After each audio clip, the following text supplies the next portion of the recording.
All right, welcome everyone to another Data Talent Showcase. My name is Ali. I'll be your host for the next hour and a half. We have an action-packed event for you where we have 3 people that are going to be competing. We all know that it's not enough to walk it how you walk it. You got to talk that talk as well. And that's what this competition is about. It's about presenting a story to the audience around the project that they have completed as part of the Colaberry program.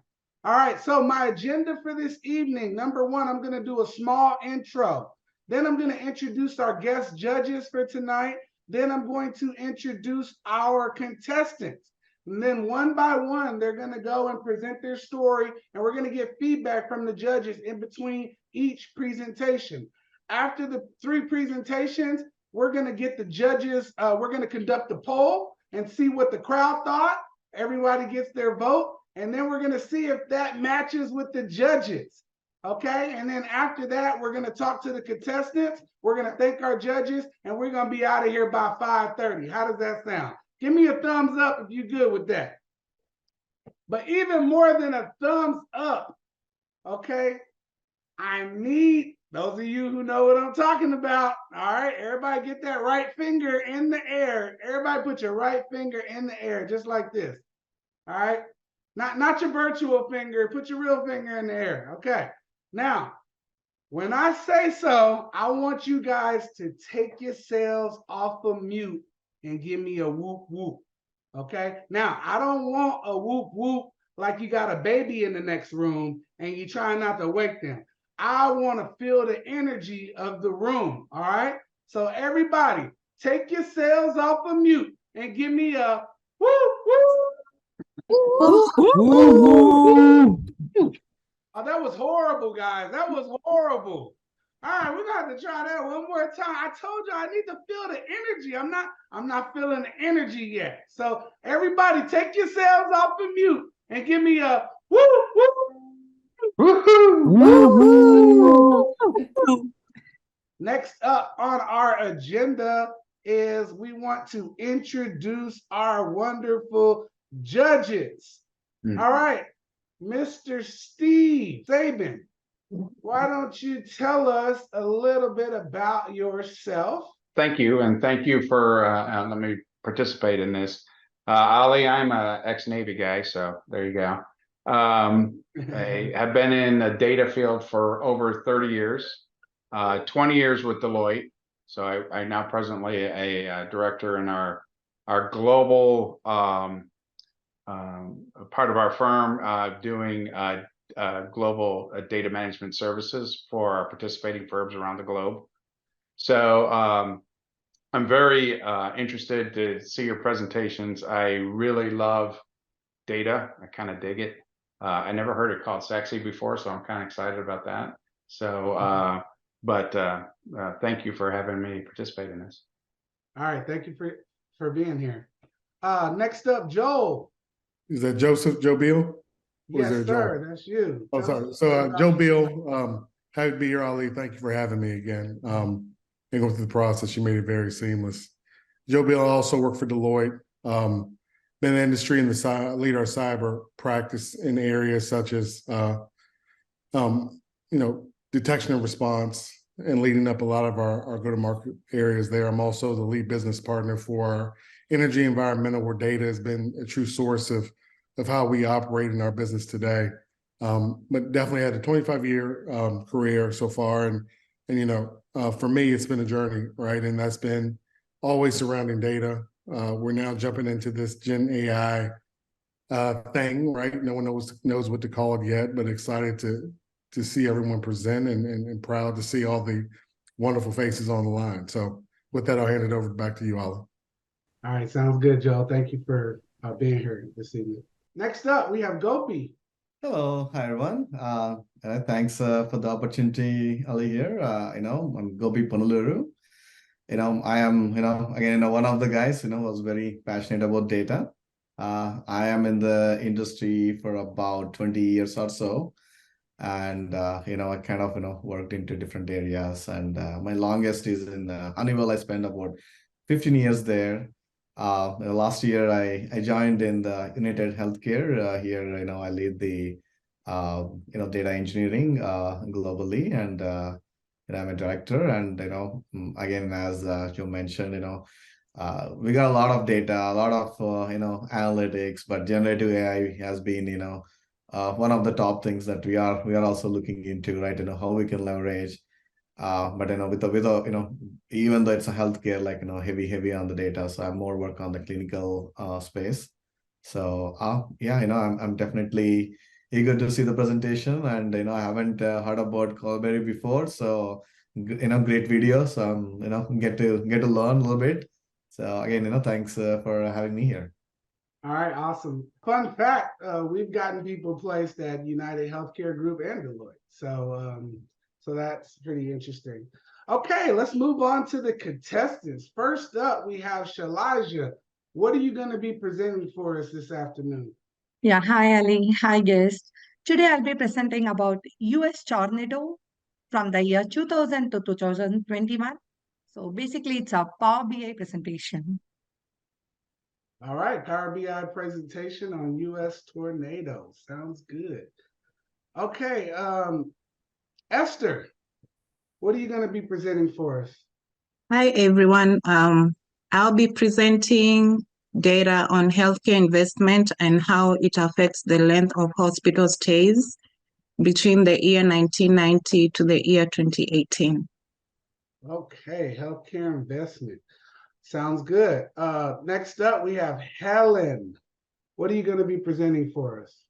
Hi, everyone. Today I am presenting on New York City traffic accident between January to August 2020.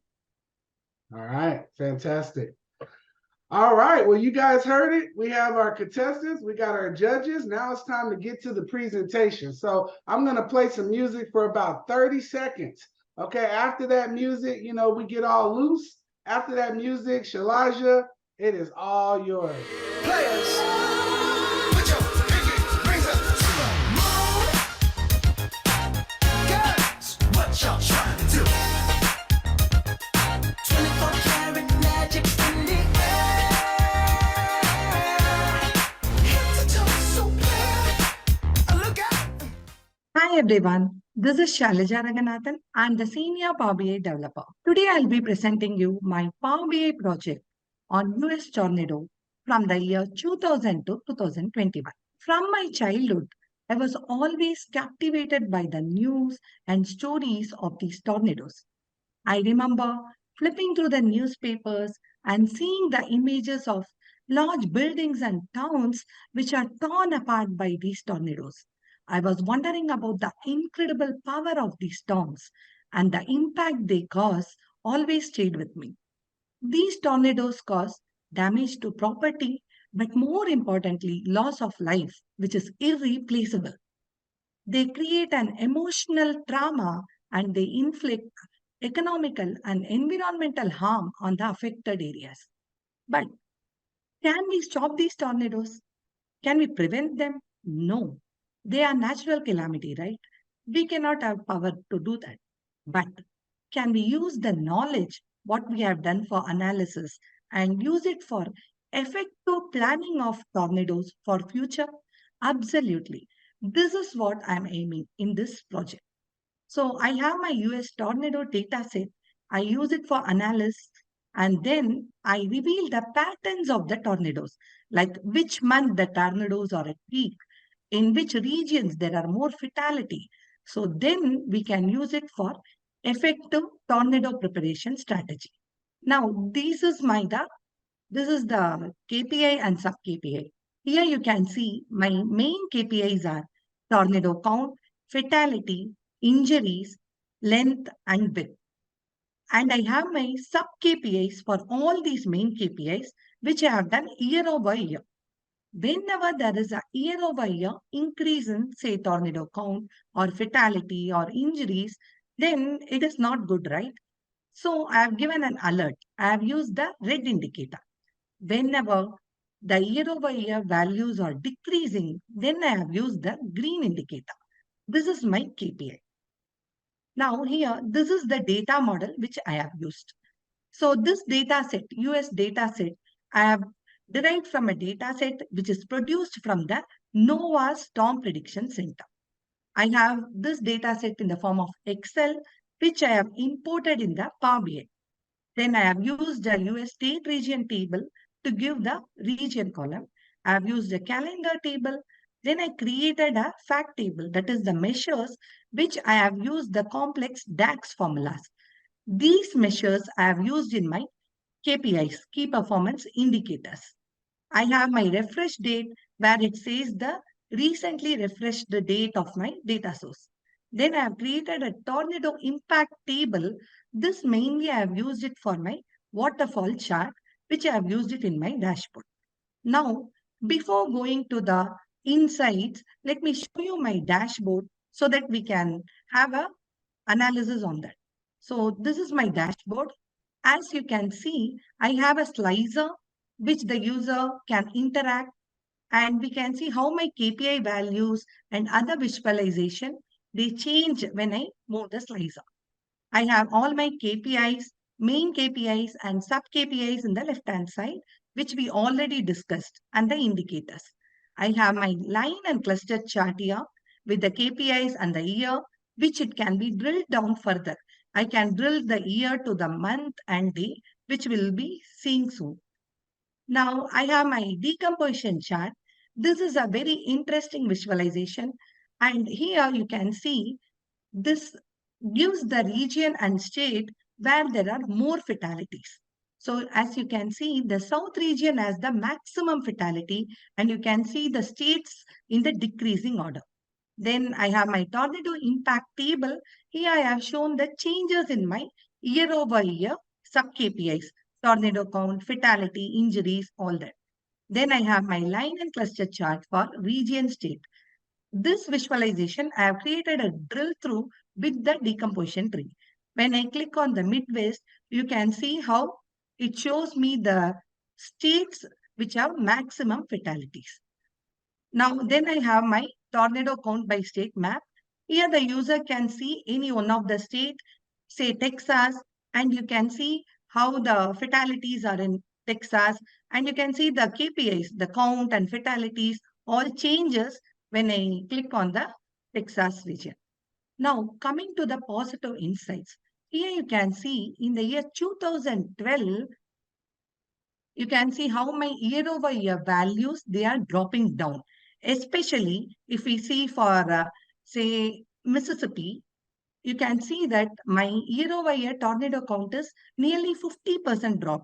My fatality is like 0, and injuries are 90% in 2012 when compared to the previous year, which is 2011. You can see for the same Mississippi state, you can see my year-over-year values are alarmingly high. So this is one of the positive insight for the year 2012. So similarly, we have another positive insight for 2016. Here you can see mainly in the South region, you can see how my year-over-year sub-KPI values are dropping down. So this is one of the positive insight. Similarly, we have for the 2018. So these are some of the positive insight. But let's focus on the negative insight too. Now, as you can see, the year 2011 as the peak year-over-year sub-KPIs. This orange line which is there, this says about the year-over-year fatality. I have color mapped the numbers with the year-over-year sub-KPI values. So if we click on the 2011, you can see that it is like maximum for me. The year-over-year value is maximum over the decade for this 2011 year. Similarly, what happens is like in the year 2019, if we see here, so you can see how my fatality rate is 320%. And if I increase the magnitude, more the magnitude of the tornadoes, you can see the more the fatality rate, right? So these are some of the negative insights. And moreover, by seeing the graph, you can see that here, let me come back. So you can see that 2004, 2008, and 2011, you have the highest tornado count. You can see the bars here. 2004, it has the 1,816 tornado count. And you have in 2011, you have 1,690 tornado counts, all that. But the interesting fact is, if you drill down further, you can see that the tornado count is maximum for Q2, that is in the month of April, May, June. This is not only for 2011, if you see for other years, say 2008 and 4, which has maximum tornado count, it is highest in the April, May, June. So now we know the high risk months, right? So it is the April, May, June. Then we have the high risk states. As you can see, the south region, it has the high fatalities. So when I click on the south region, you can see the tornado count, which is there for the states. So let me drill up. Now, if I select on these states, you can see that, say, I'm selecting on Mississippi, I'm selecting Alabama. You can see how my fatality is increasing, right? So you can see the fatality rate is increasing 577%. So these are some of the high risk states which are there. So now we know the high risk month, we know the high risk states here. Now what we can do? We can now do the effective tornado planning for the future. So let me come back to the PowerPoint presentation. Now, we already saw about the positive and negative insight. Now, coming to the effective tornado preparation. Now I know the high risk month and high risk state. Now what we can do? We can enhance the tornado alert in these states, especially before these months. Like we can have some mobile messaging system, we can have some tornado sirens, we can have some weather radios, news channels to alert the people. Especially, we need to protect the loss of life, right? And we cannot do as an individual. We have to engage with other authorities, FEMA, Emergency Management Service, Weather Service, Meteorological Service. Then we can come up with a effective response plan. Not only that, especially in these high-risk state, South region of US, in the month of April, May, June, what we can do before that, we can create more campaigns and awareness. We can conduct some safety measures, evacuation drills, all that. Why we are doing this? Tornadoes are something which we cannot stop them, but we can aim to enhance the preparation of these tornadoes. We can reduce the severity of these tornadoes, and we can reduce the potential loss of life and injuries. Thank you. Hope you like my presentation. Thank you. All right, everybody take yourselves off of mute and give her a woo woo. That was good. All right, Steve, you're up first. Very well done. It was very interesting. Living in Tennessee, so I'm very familiar with tornadoes. So a topic of mine. I love the way you brought together not just the data itself, but brings it to in a graphical format to see how the things are, how different aspects are and different dimensionality is trending over time. The conclusion was very nice, because then you actually said, well, what are the insights that came out of it? I would say the only thing I would just add to it is look for more correlation. So I think the trends were great. I think the graphical presentation was great. I think the insights were great. I think the only point I would say is like correlation. Is there death to size, or death, or fatalities to size, or some kind of the correlation associated with that, or that might be something you could bring to light. But very well done. Great job. All Thank you so much. Thank you so much. Yeah, I will take your feedback. So thank you so much. All right, Joseph. No, I totally agree with everything Steve is saying. As the resident data expert for Deloitte, I really can't top that. So, but I would say correlation was key for me. That I think that the presentation and the modalities, how you pulled everything in, was great.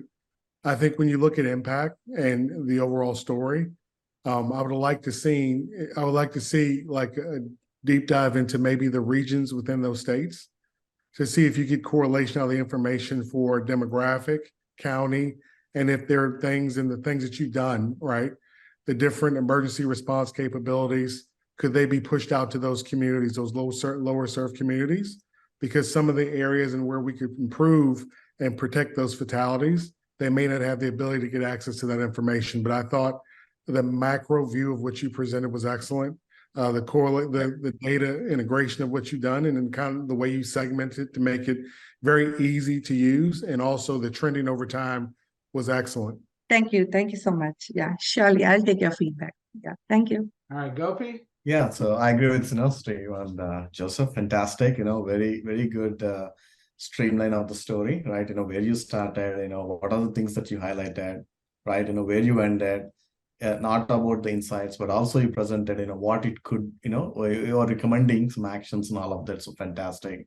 Correlations is one of them. I thought about the going into one level down, right? State is good, but states are wide. So is there a way that we can go in particular? And then the population is one of the things that I was thinking about, right? How much service that you could provide, right? Based on the population, right? You could probably alert, right? Hey, this region, you have this much population, how is it? Again, it depends on the data availability, right? You may have the data, you may not have the data, but something, right? It's always okay for you to say, hey, I wanted to do this, but I did not have this data available with me, so I couldn't do it. Is okay. But thinking about that, right, would help. But otherwise, fantastic. Allowed it. Thank you. Yeah, thank you so much. Yeah. All right, great feedback. All right, let's move on to our next contestant, Esther.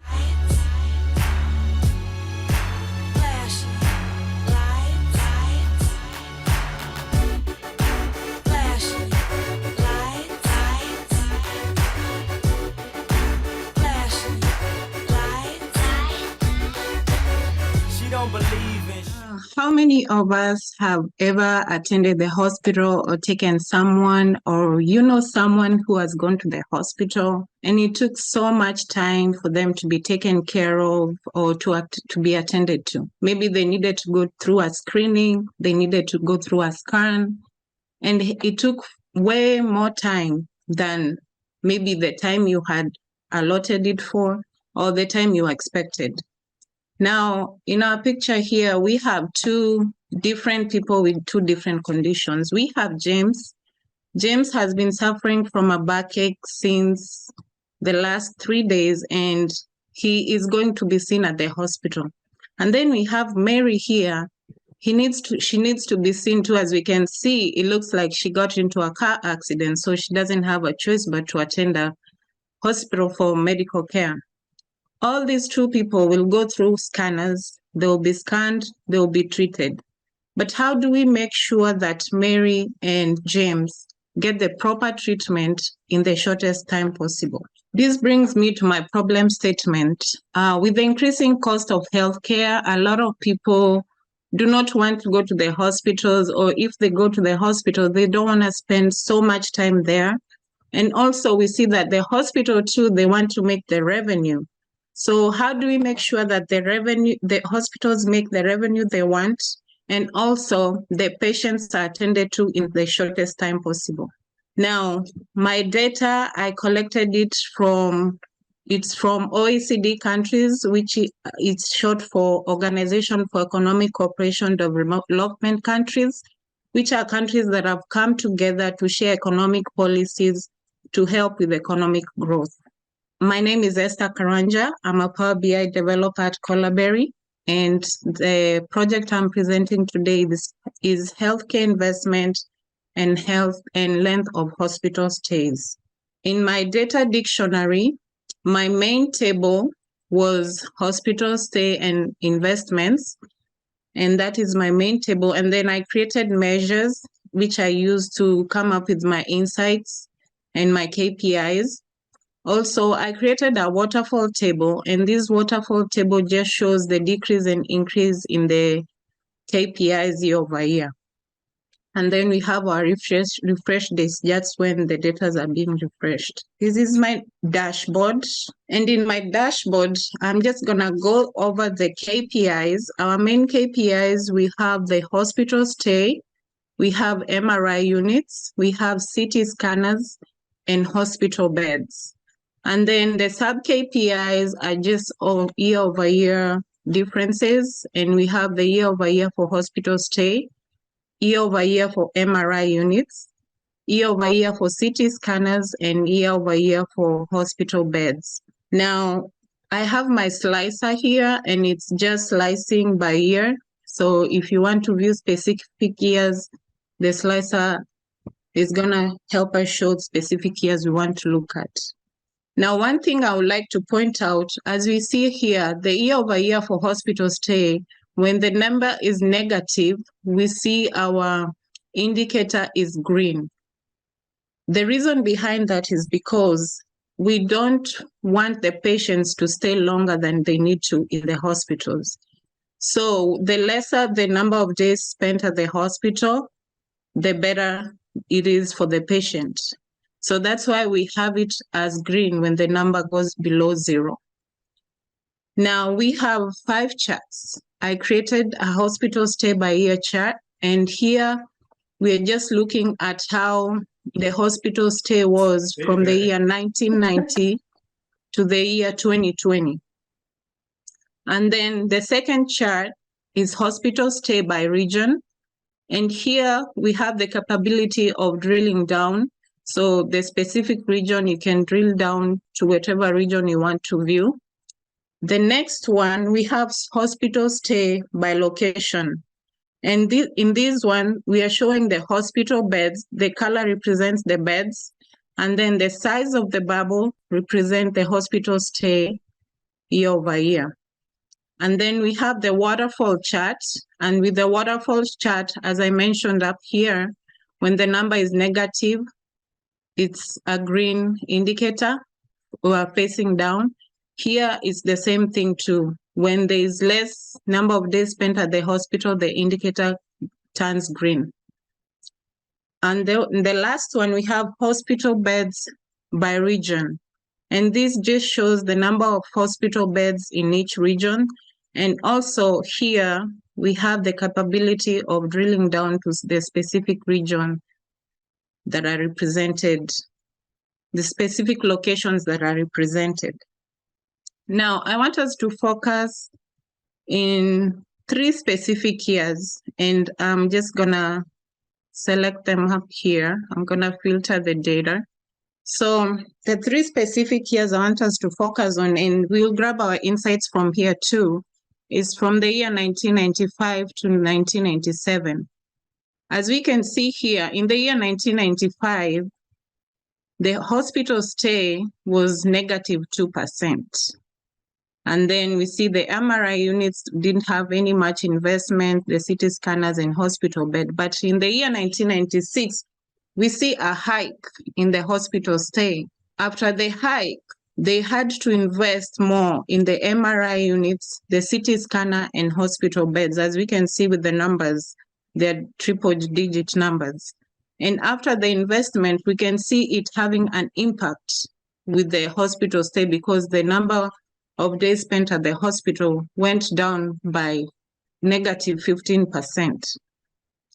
So with that said, we can totally say that in the year 1995, when the hospital bed, the number of hospital stay was lower, they did not invest much. And then when it came to 1996, when it went up, we see that by investing in the CT scanners and MRI units and hospital beds, it had an impact on it because in the following year, we see the number going down. So we can safely say that investments here played a major role to bring the number of hospital stay down. Now, let's focus on a region like East Asia.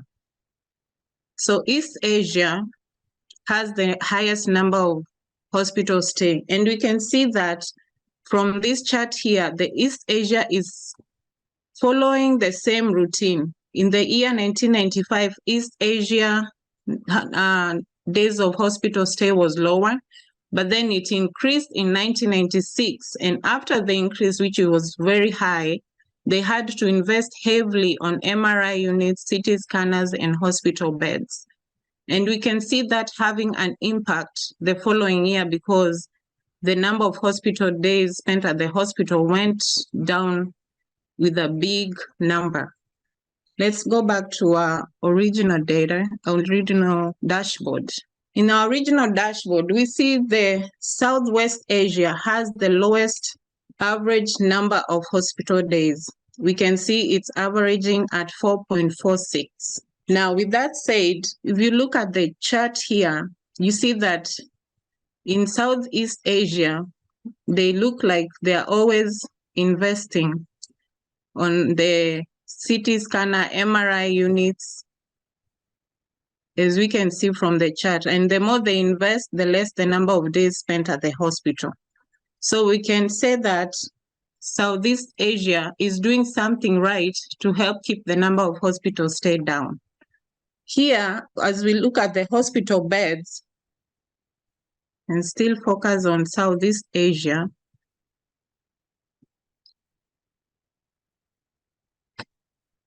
so choose a year like the year 2008, the number of hospital beds here was 8. So the following year, we see they increased the number of hospital beds to 9. So this has an impact to the number of hospital days spent at the hospital. So with that said, we'll go back to my recommendations, since we have seen that the MRI units, the CT scanners, and hospital beds have an impact on hospital stay. Now let's look at what recommendations we have to help cater for the number of days spent at the hospital. The first suggestion I have is to increase healthcare investments. As we've seen in our dashboard, increase in the investments, it affects the hospital days in a big way. And then implement targeted interventions. As we've seen with our example here of James and Mary, James, his problem is not as bad as Mary's. So we need targeted intervention. Whatever is done for James should not be the same thing done for Mary. So we should have like care pathways, multidisciplinary approaches to different patients, so we can minimize the number of stays at the hospital. Because as we can see now, is 6.18 days to 7.1 days average. Then share best practices and benchmarks. Like the country like Turkey, as we have seen, it has been able to maintain its numbers of hospital days at 4.46. We need to know what is Turkey doing that we are not doing, or the countries that have high number of hospital days, they need to figure out what Turkey is doing and they are not doing. And because they are all together in that organization, I think Turkey will be a best bet for them to go for advice and see what they can do to decrease the number of hospital days. That's it from me. If you have any questions, here to answer them. All right, everybody take yourselves off of mute and give her a woo, woo, woo. All right, awesome. We're going to start with Joseph this time.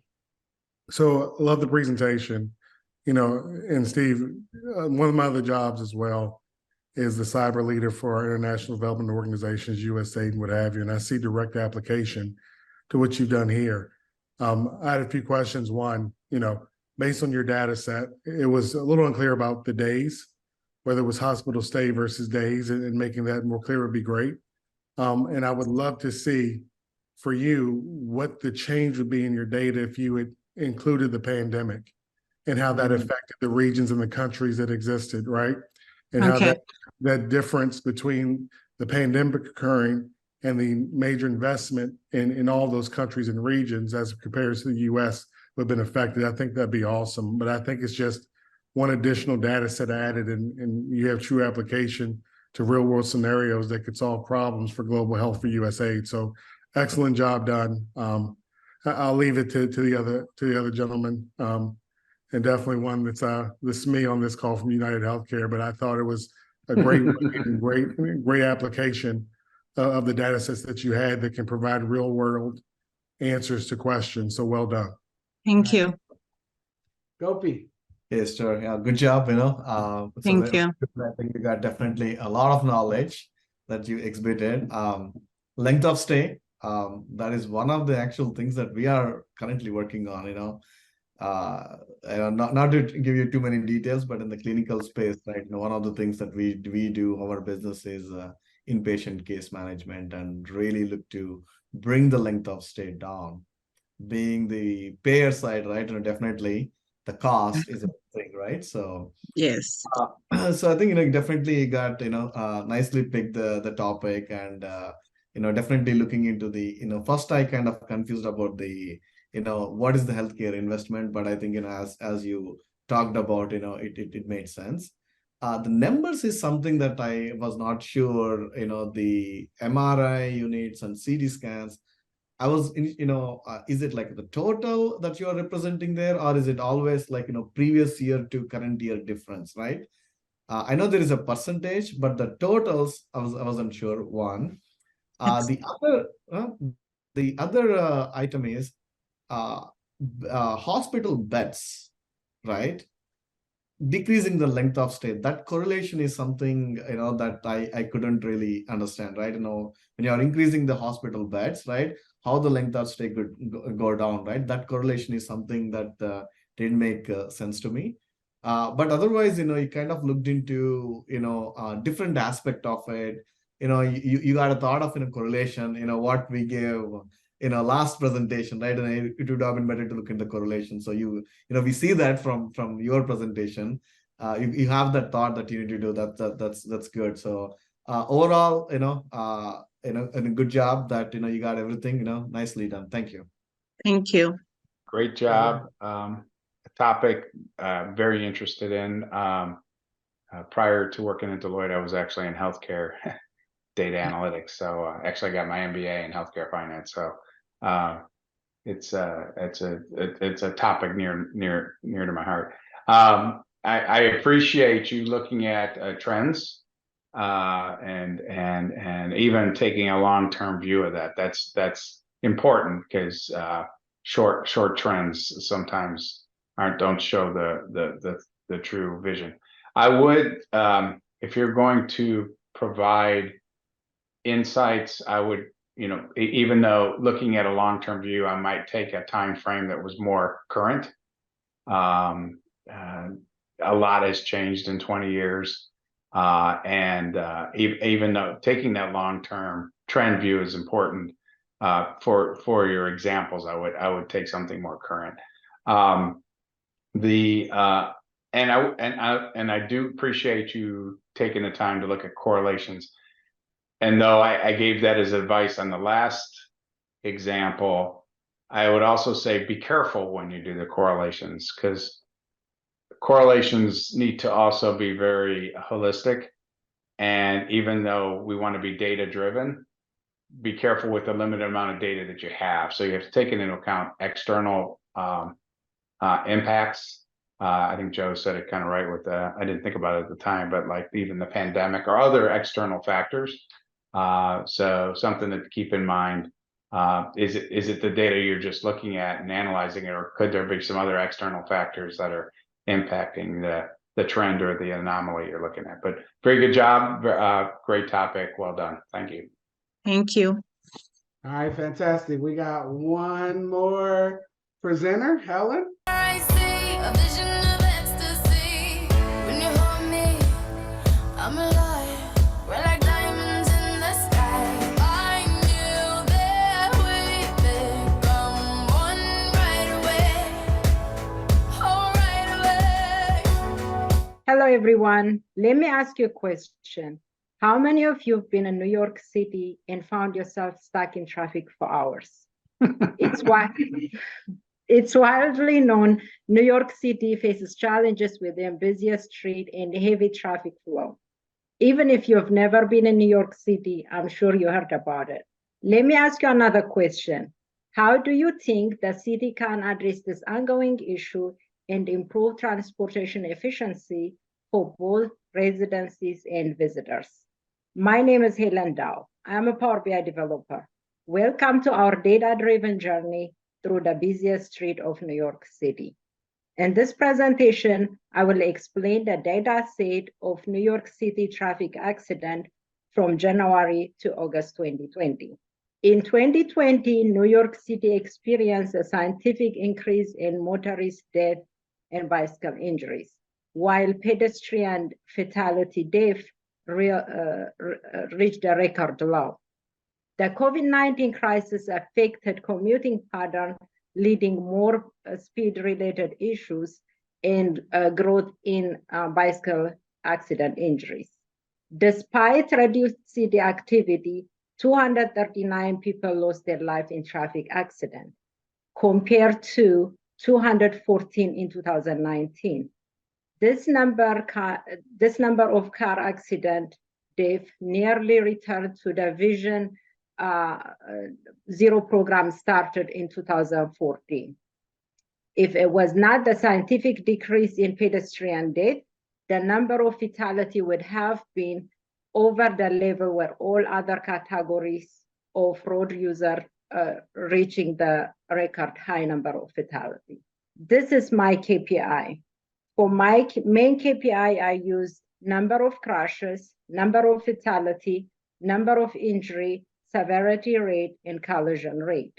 For my sub-KPIs, I use crashes per day, fatality per day, injury per day, month-over-month crashes, month-over-month fatality, and month-over-month injury.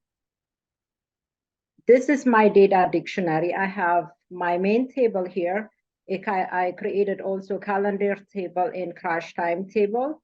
And here I have my measuring table and my refreshing table. Problem encounter. Starting my project, I struggled to find suitable data set that fits my needs. After testing different sources, I found one that fits my needs. In the beginning, I invested time calculating KPIs. Refining them based on feedback extended the timeline to the next project stage. Creating visually appealing gifts under 5 MB limit was time-taking, but I memorized steps and I memorized the steps to smooth, detailed, focused transitions. This is the positive insight I found on my data set.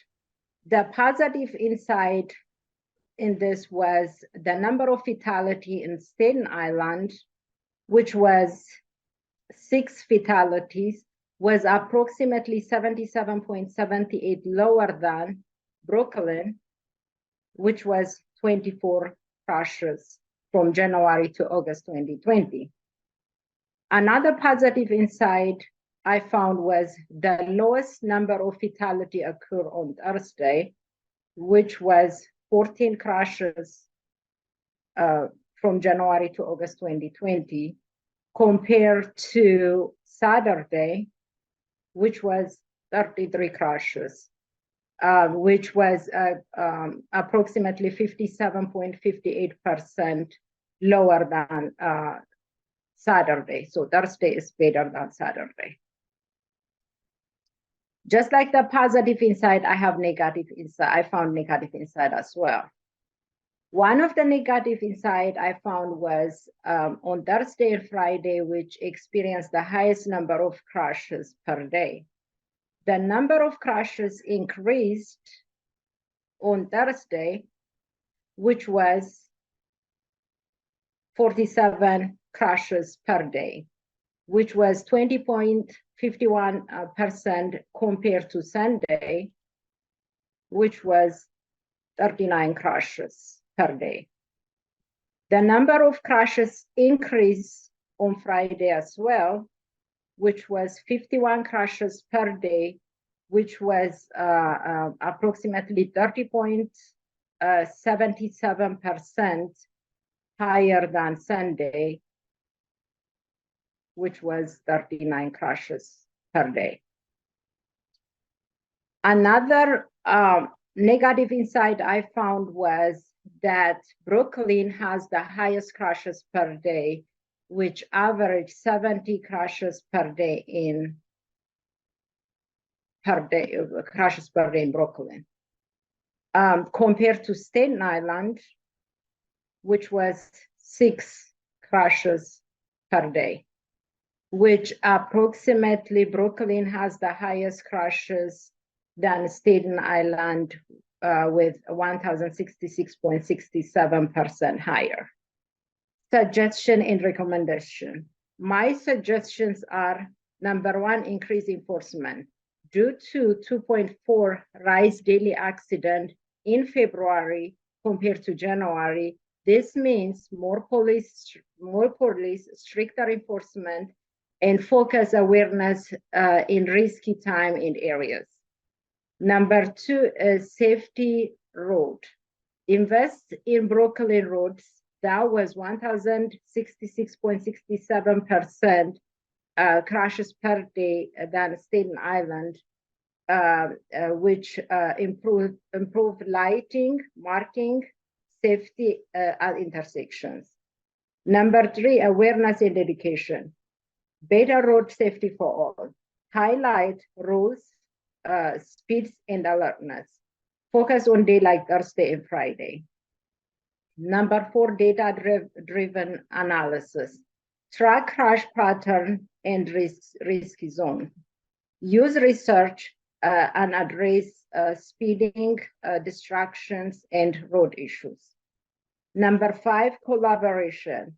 Promote collaboration among government, law enforcement, transport, and community groups. Thank you for listening. All right, everybody take yourselves off of mute and give her a whoop, whoop. All right, Gopi. But one thing it reminded me with the New York traffic is, in my previous company, we were doing an interview round, and we actually gave this data set to our candidates to analyze this. It's more on the Brooklyn bridges, look at it, the traffic analysis and stuff. So New York is definitely, a city that we should analyze more and more, whether in the cities or not. But coming to the presentation, right? I think you got the, your KPIs defined, you got your visuals defined, you took about 8 months of data. Probably don't have a lot of data in there, so that would have given a little bit more insights, but that's one of them. And finally, you were able to make out that, hey, Brooklyn is where you have more, traffic. But the month-over-month, January to February, not sure whether, it tells a lot about it, but, yes, there is about 2% increase. But, probably want to look at, holistically. And map chart that you had in there, right? I didn't see you used much. So that is, not sure whether it is telling anything, just a recommendation, right? If something, it doesn't tell, you don't have to use it. That's one topic item that I have. Again, one more thing is, what are the external factor, right? Particularly for the accidents, weather, right? Weather would, weather data would always help, safety needs, all those are, definitely important. All of this, that you highlighted, but the weather, weather plays a significant role, and also the traffic run rate, and how many vehicles are coming, right? That is another thing that you could look at as well. But otherwise, you touched on, all the items there. Thank you. Okay, Steve. Yeah, sure. Helen, thank you for your presentation. Yes, as Joe knows, our corporate headquarters, both global and US, are in New York City. So I end up going there quite a bit, and always put my head down when I get in the Uber. So very appropriate topic. Thoughtfully put together. I appreciate the comparative analysis. I would be, and it might be seconding some things that Gopi said, graphically presenting things is very helpful. I mean, it is a way to present your information, but make sure you present things that are relevant. I did note the map. I don't know where the map really added value. I may have missed that, but also be careful with outlier data. I think there was a significant portion that wasn't identified to which borough. So if you're doing a comparative analysis to the different boroughs, you might want to, sort of call that out. I understand you want to be able to cross-foot your data, so it's whole.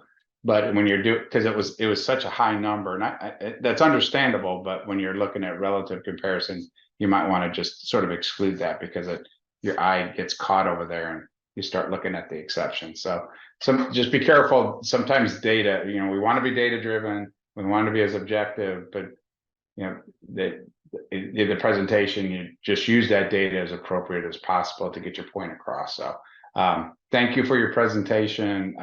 Very, very much enjoyed it. And good luck. Thank you. All right, Joseph. Yeah, I mean, just piggyback on what everyone else said. I totally agree. I thought it was very insightful. A lot of good data. I was thrown off by one graphic where it showed, the occurrence of crashes not in the city, right? Whether that was something that was separate that kind of set the tone for all in total of how it trended over time. You do have what I believe is the New York TripAdvisor. And I was looking at it so that get to New York by Sunday, get to Staten Island as fast as I can, stay there only until Wednesday, and then try to get back home before Friday. So that was great insight that I saw. And it's actually a true statement, even getting to the airport. I was wondering if within your insights, if there was any conversation about, automated technology, right? Such as speed cameras, even looking at, the traffic patterns and being able to kind of integrate insights into, can more data help, right? And a lot of times we say yes, sometimes we say no. But I definitely love the way you pull the data together and it's true, right? If there's something that's not needed, especially the map, you had the data there, you were ready to go, you had great insights and you had great outcomes. So don't feel that you have to overdo or provide a different lens, right, to prove your point, because you had proved it with the other, insights that you provided before. Well done and excellent. So thank you for presenting today. Thank you. All right, great feedback. Now it's time to move on to that poll. All right, you will vote on your top one person, okay? Can't vote on two people, just the top one. All right, get those votes in.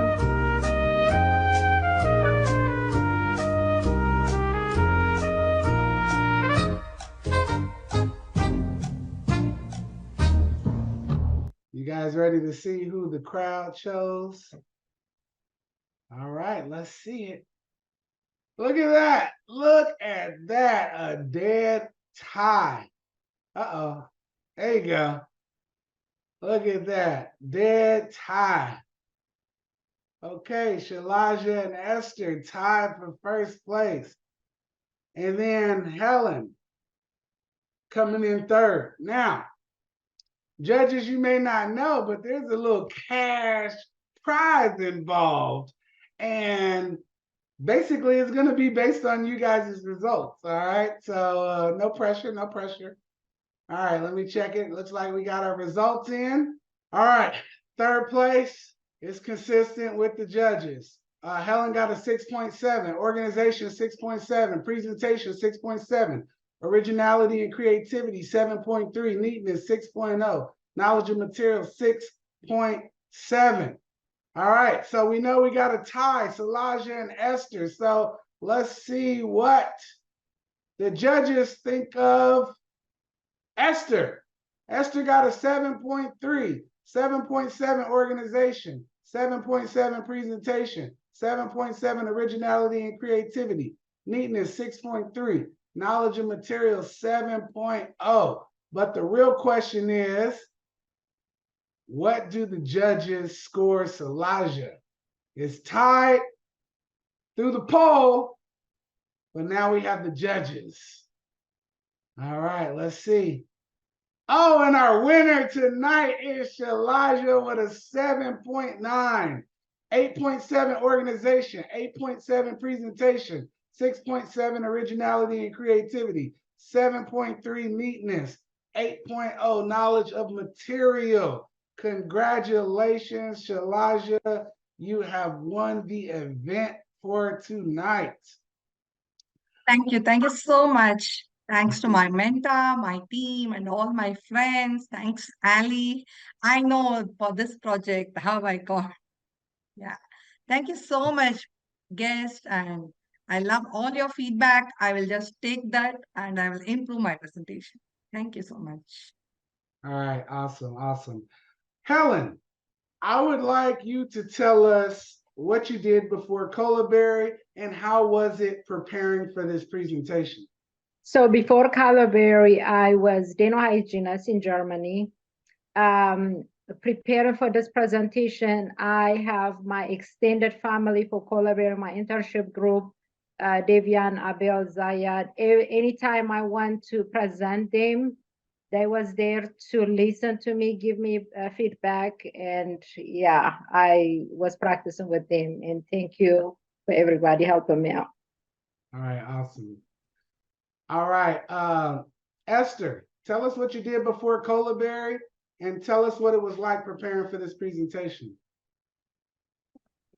Hi, before Colaberry, I was working as a full-time nurse. I'm an LVN, so I think looking for the data, I was looking for something that is related to healthcare because of my healthcare background. And that's how I came to come up with the data I had today. Preparing for the presentation wasn't easy because it's my first time like presenting in a crowd and everybody is looking at you. So your nerves are doing all kinds of things. But I was able to do it. And thank you, Ali, for your feedbacks, for your walk through the journey, preparing the project. You've been really helpful. And thank you for all of you for just showing up and supporting us. All right, awesome. Shalaja, tell us what you did before Colaberry and tell us what it was like preparing for this presentation.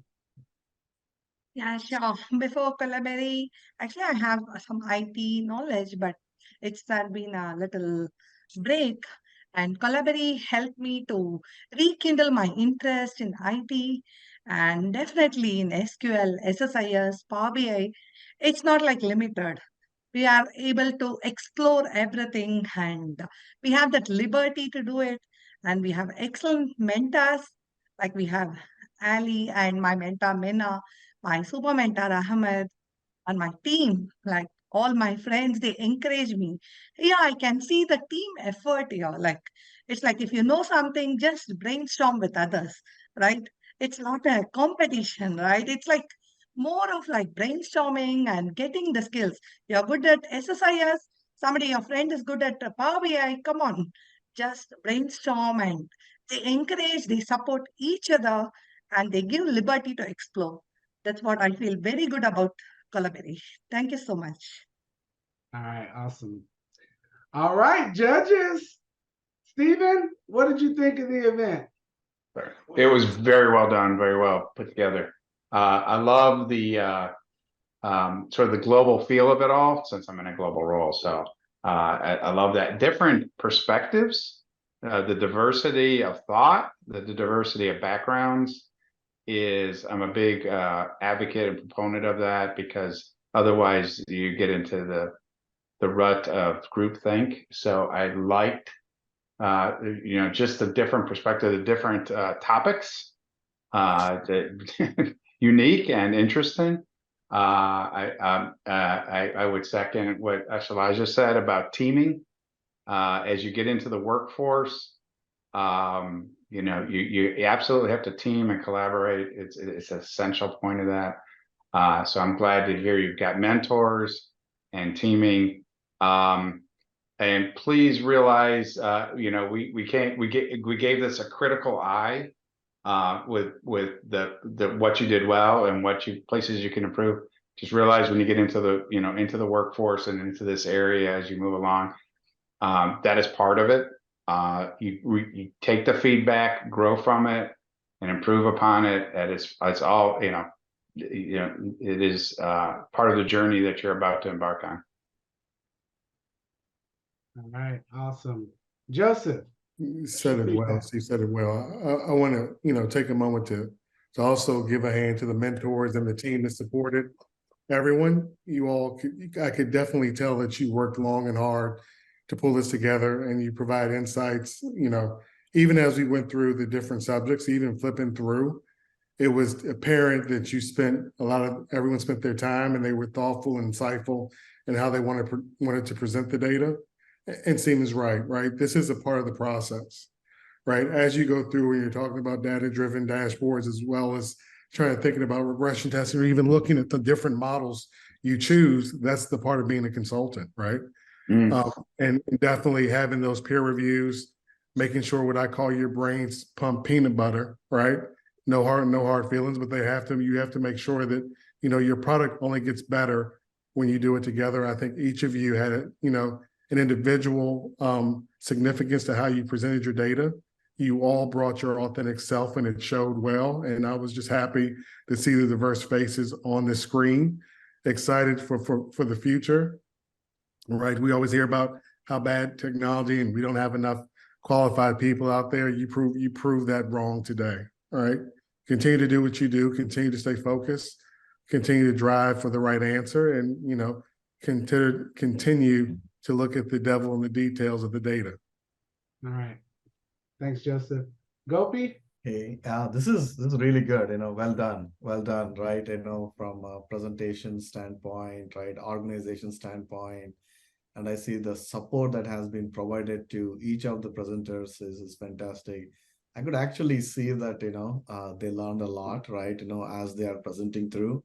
It's not easy to present. Again, we are, I am today at the judge side, I had been there on the, as a presenter side. So it's all about learning, is being here, I'm learning from you guys, right? Again, analytics, as Joseph mentioned, you mentioned, right? And analytics is a huge area, right? We want to, look at the data. But one quick thing that I would say, I tell, to many people, right? When you're looking at the data, reporting versus analytics, right? Reporting is very different than analytics. So just keep that in mind, right? This is very important. One of my previous roles, I've been in the analytics, leading the global analytics team, but I've been on the strategic side, right? Probably, 30 out of the strategic elements that we bring, probably 1 or 2 only move forward. So don't be discouraged, right? If something is not moving forward, that is very, very important, right? It's always that, being in the analytics side, our goal is to understand, right? Bring the insights, look at the outliers, put your, observations, and, sometimes you may not be in the driving seat, right? To really take the strategy up forward. There are other folks, there are more people, who knows a little bit more on the strategy side. They will help you out, but don't discourage yourself, continue to do this, right? But I can actually feel it with your presentation. There is a high quality of your presentation. So I really enjoyed it.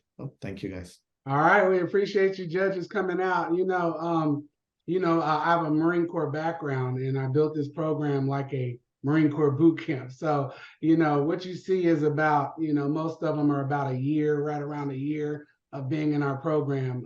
And most of them have no experience when they come in.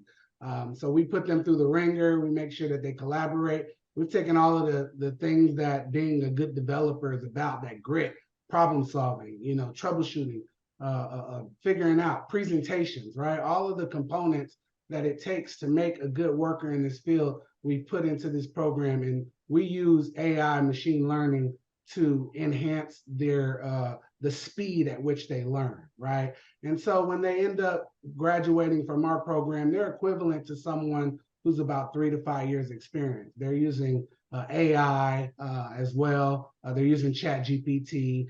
We have AI tutors in the program. So they're learning how to Google and find their own answers no matter what. And now we've actually found a developer tool that will allow them to be able to run machine learning algorithms. So we're about to add that component in there as well. So that's something that we're going to be doing here real soon. But I'd like to thank everyone for coming out. This has been another Data Talent Showcase. We are here on the last Thursday of every month. And I want to invite you guys to continue to come out and see the results of the Colaberry program. Thank you everyone for showing up. Look, I said we were going to be out of here by 5:30, and I meant it. All right, everyone have a good one. I'll see you same time, same place next month. Thank you. Thank you. Ali, you're doing a great job. Thank you. Appreciate it. Thank you. Good luck, everyone. Thank you. Bye now. Good luck, everyone.